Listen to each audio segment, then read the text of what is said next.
home, the State Bank of India today clarified that the 2000 rupee note denominations can be exchanged at banks without having to fill any forms, without obtaining any requisition slips or the need to submit any identity proof. The tenderer has none of these issues, shouldn't have any of these issues at the time of the exchange of notes. Now, the bank's statement comes, the bank admitted, amidst rumors and misinformation being circulated on social media, asking tenderers to submit a form along with ID proof and ID documents such as an Aadhaar card. Now, remember, the Reserve Bank of India on Friday withdrew the 2000 rupee notes from circulation. It's asked people, anyone who has these notes, to deposit their notes into their accounts or exchange them at the nearest bank branches, and they have until the 30th of September to do so.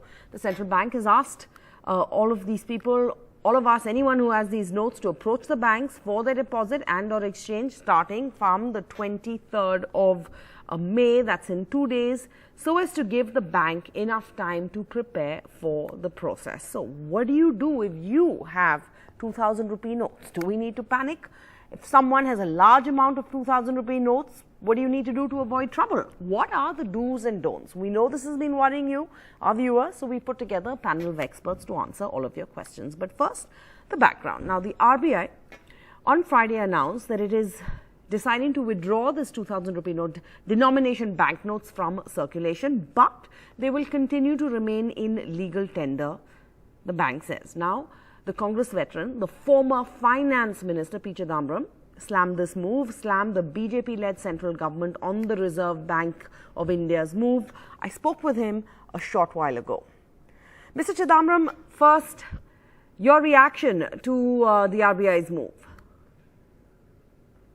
I said it was a stupid decision in the first place, and at least they are correcting the stupid decision after 7 years. So I'm happy. But then long ago, the people of India rejected the 2000 rupee note. 99% of the people won't accept it or pay with it. But will it at least not, does it deter people from holding on to black money? No, it does not. Only 15 days ago, they proudly announced that in the Karnataka elections, they seized over 158 crore rupees of black money. Every income tax raid, every CBI or ED raid is followed up with the statement that we seized so much unaccounted money. This has been going on for the last 7 years, and therefore the demonetization did not put an end to black money, nor will this withdrawal of the 2000 rupee note put an end to black money. All right, but let me just ask, should the government should governments be periodically demonetizing? It does not. In fact, it creates serious doubt about the Indian currency. It destabilizes the Indian currency. It sows doubts about the Indian currency and the integrity of the Indian currency. You see, when was the last time a major currency in the world was demonetized? The US dollar, the British pound, or the Japanese yen. I don't think in living memory any of these currencies was demonetized. Was a German mark ever demonetized? I think this shows us respect for the integrity of the Indian currency. All right, P. Chidambaram, thank you for joining us. And joining us now, left, right and centre, Dr. Syed Zafar Islam, national spokesperson, former MP with the BJP, a former managing director at Deutsche Bank India, an economist. We have Madan Sabnavis, chief economist at the Bank of Baroda, Dr. Aruna Sharma, former member of the Deepening Payment Committee at the RBI, and chartered accountant Hitesh D. Gajaria, a senior advisor at KPMG India. Thank you all. For your time. So, firstly, look, there is some confusion and worry about this. Do we need to panic? No, but clearly there are some issues that need to be creased out, which is why the SBI felt the need to announce this clarification today. I think we can all be in agreement on that. But Dr. Islam, please respond first to the former finance minister. And I ask you this because Mr. Nipendra Mishra, who was the principal secretary to Prime Minister Modi, told NDTV that Prime Minister Modi was never in favor of printing the 2,000 rupee note. So I ask you, was this a mistake? Why can't we just admit it if it was? These notes, should they not have been printed in the first place? Well, you have to understand in 2016, when 86% of the money in circulation was demonetized. So you had to remonetize with currency with higher denominations because you need to have money in circulation at that point in time. So it was a decision taken at that point in time with a very clear intention that slowly it will be withdrawn. And something which the people of India knew that it will be at some point in time, it will be withdrawn. Even today, when the RBI made this announcement to withdraw, I think there are some people, or particularly the representatives of many political parties, are creating a lot of confusion. First of all, there is no as such deadline of 30th September. Because RBI circular very clearly states, point number 5,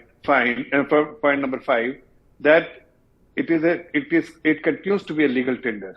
It doesn't say until which date, so it continues to be legal tender. And point number 11 very clearly states that the member of the public are encouraged to exchange those 2,000 rupee denominated notes with other currencies like 500 or 100 of their choice. So it is very clear that it is not been demonetized after 30th September. RBI will come out with another circular at that point in time based on the response what they have. It is only to encourage response from the member of the public. That's why RBI has given a certain date. Secondly, there is no as such restriction on anybody to go only once in a day. They can exchange as many times as they want to exchange. So, but at a time, only 20,000. And if I have more than 1 crore or 2 crore or 5 crore or 10,000 crore, whatever it is, and you want to deposit in the bank, you are welcome to deposit. But exchange will happen only 20,000 rupees. That is something which they have put a restriction purely because the currency management. Yeah. Keeping in mind that there should not be any chaos. Long and that is lines why at the they bank. have to. Absolutely. So to ensure that doesn't happen, and then we have sufficient amount of time.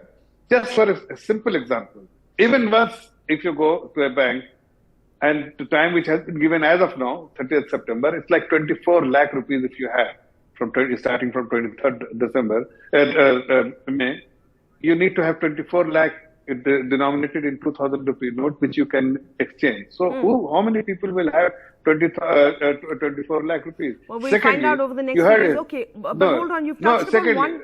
Just last point. You had Mr. Chidambaram very clearly, he tweeted and as well as he stated just now that nobody is dealing in 2,000 rupee notes. So clearly it suggests that somebody is holding, because out of 673 lakh crore, 362 crore, a part of that is with RBI.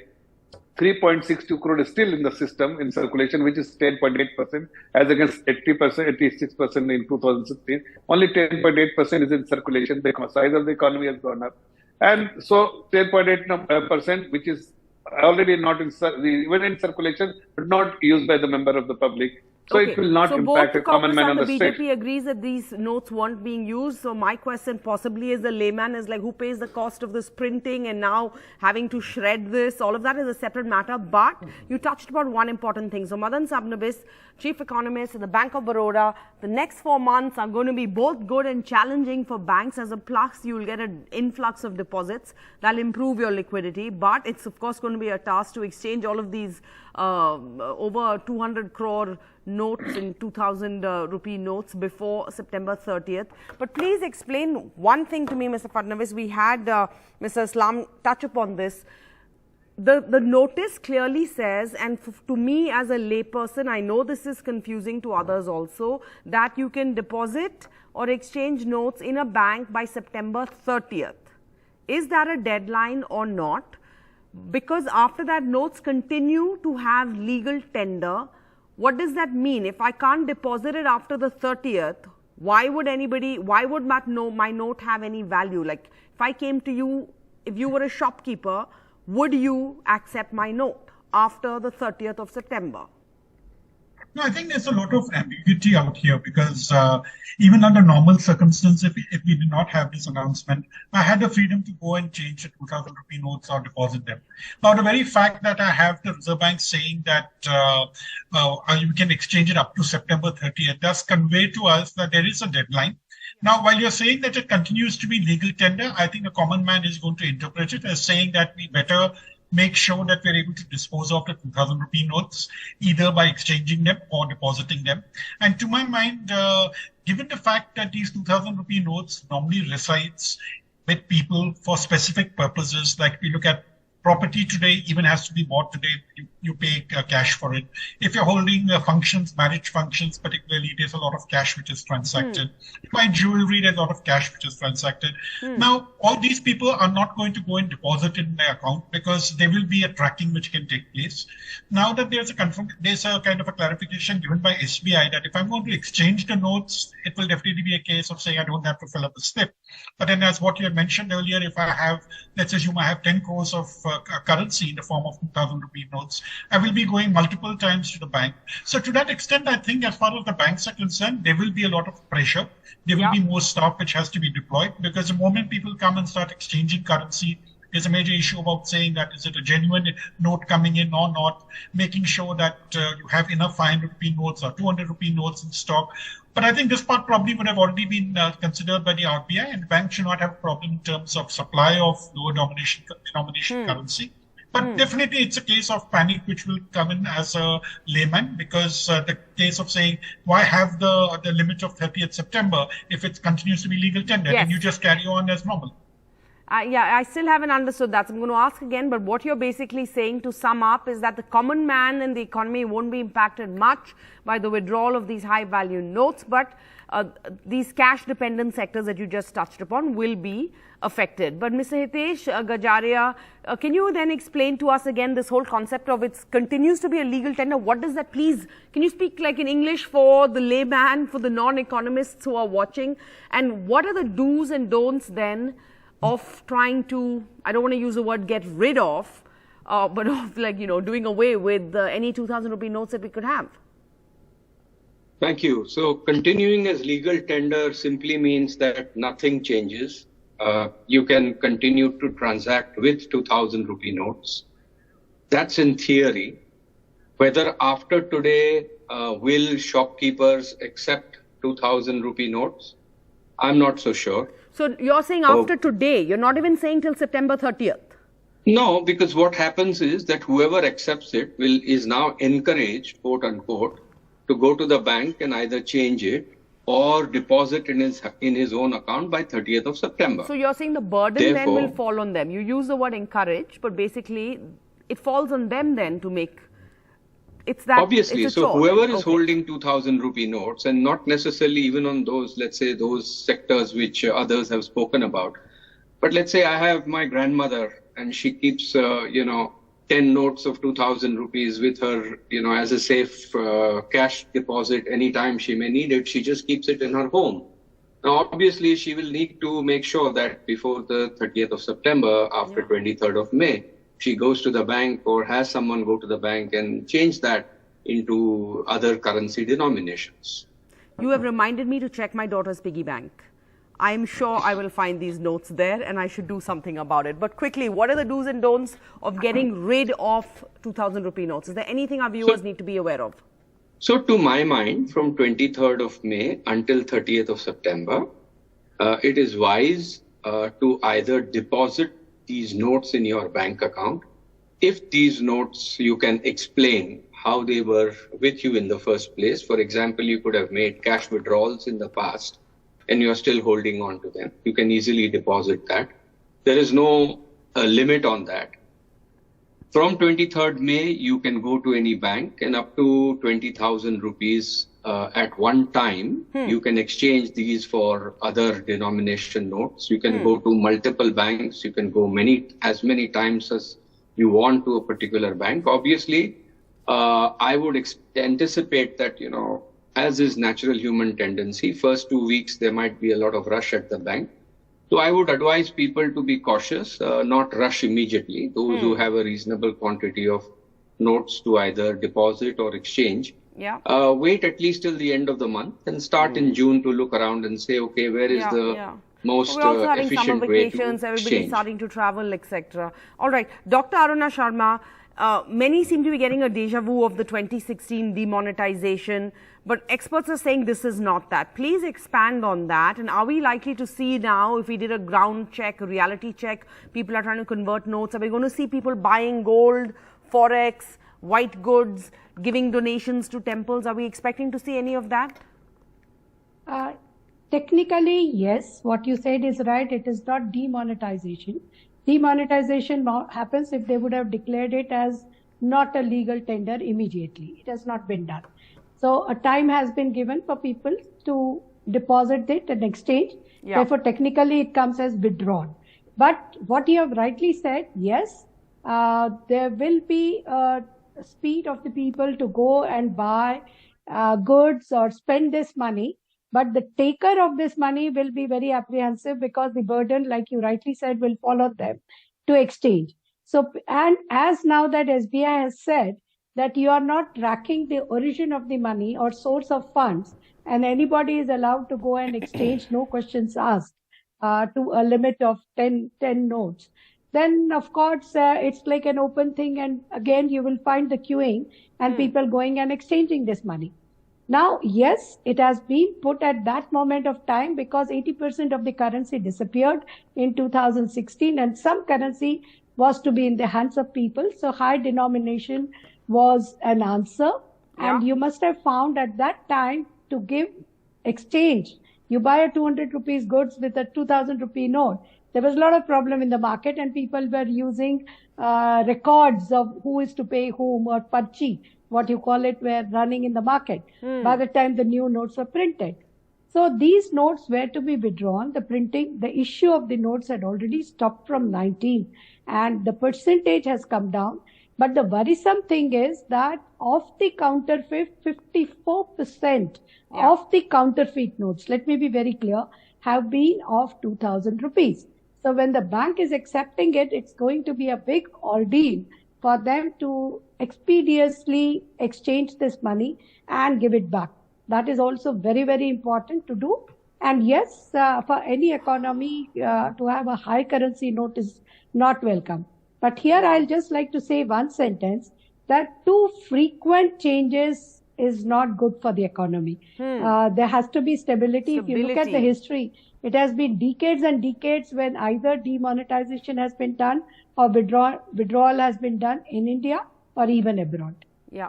Okay. Mr. Islam, please respond over here. We can't have too much of this. 7 years, these notes are only 7 years old, they are brand new. The RBI, when it made the announcement, it said, yes, we had to introduce it to meet currency requirements, but they were not being commonly used for transactions. Now there are counterfeit notes that are going to be returned to banks. Who's going to pay for all of this? The taxpayer. Who's going to pay for the printing? Who's going to pay for the, like, what happens to these beautiful notes that are only 7 years old, barely used, look fabulous? They have to be shredded, I'm guessing. So again, just I feel a common man question. See, it's a continuous process in RBI to exchange the notes. I mean, to replace the old notes. It's a continuous process. It's a process which they follow on a regular basis. There are many countries in the world. Somebody said that it has not been done. You have many series have been withdrawn in UK, in Euro, and many other countries as well, where currencies are, particular series are withdrawn or particular denominations have been withdrawn. It has been done in the past in many countries. Here also you have to understand two things. First, it is not demonetization. Secondly, it's a very small percentage compared to the money in circulation. Third, which is very important, that it continues to be legal tender. Maybe first few days, maybe, but I'm sure that given the feedback RBI has from the member of the public and the people, I'm sure they will come out with some clarification so that there is no chaos at any place. Okay, in I the just want to country. quickly just let our viewers know, hold on, that the Ministry of Information and Broadcasting has put out a tweet. Clearly, there is confusion. They put out something called myths versus facts. You can just read through it. Simple things, even like, just remember, you don't have to pay anything to get your money exchanged or to deposit. So all of these simple facts, myths versus facts, they're trying to bust these myths versus facts, which is great, but it also gives you an idea of just how much confusion there is. Sarah, and as we have our panelist here saying, we shouldn't have this kind of instability right now. But thank you. We will, of course, continue to stay on the